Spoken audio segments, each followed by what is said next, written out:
Clive, why do you think these recommendations could make a difference? I think we have a major problem facing the country with the growth in obesity, and in turn we have a massive problem now with diabetes, and related to that a number of other issues. People don't seem to understand that at the heart of it is sugar.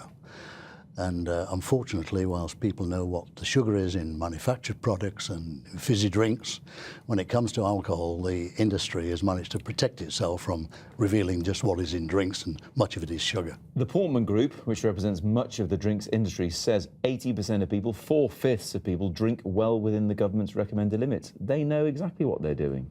They may know exactly what they're doing, but they may not know in full what they're doing. There are a lot of people don't know just how much sugar they're taking in, and the question to propose with the Portmans Group is, why are people becoming so fat? Why is diabetes growing? Why do we have all these ailments which are linked to, in turn, to very much indeed to alcohol? Chris, we do have these problems in this country. Is this the way to tackle them?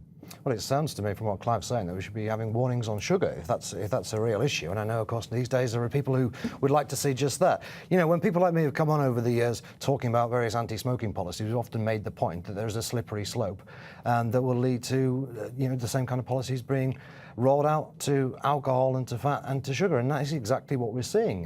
What we're seeing in this report is a blueprint being copied from the anti-smoking lobby. So we're having the warnings on the packs. Well, because we were told that tobacco was a unique product.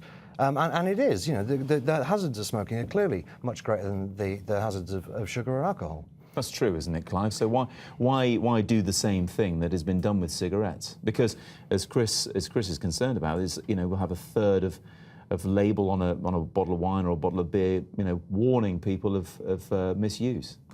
It's very interesting. Sainsbury's did some research amongst their customers about what they wanted to know, and many of them said they didn't know how much sugar and calories were in the drinks, and they would like to know.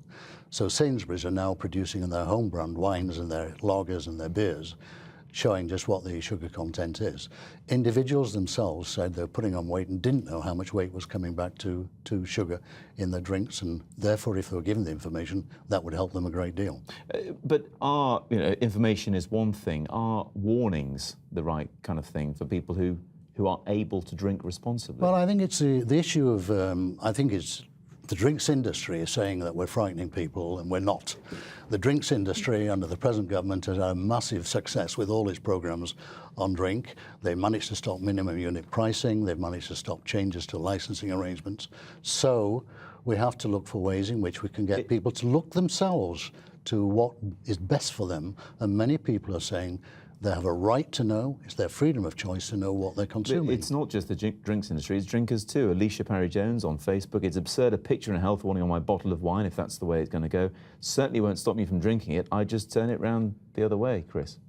Yeah, it's about making people feel hectic and miserable, and just generally bringing quite a grey and depressing and morbid theme to life. I think that's the problem. Information is fine. I'm actually on Clive's side when it comes to putting the calorie content on alcoholic drinks. I do think people have a right to know. But there is a big difference between giving people information and putting out graphic warnings which are designed to shock and disturb.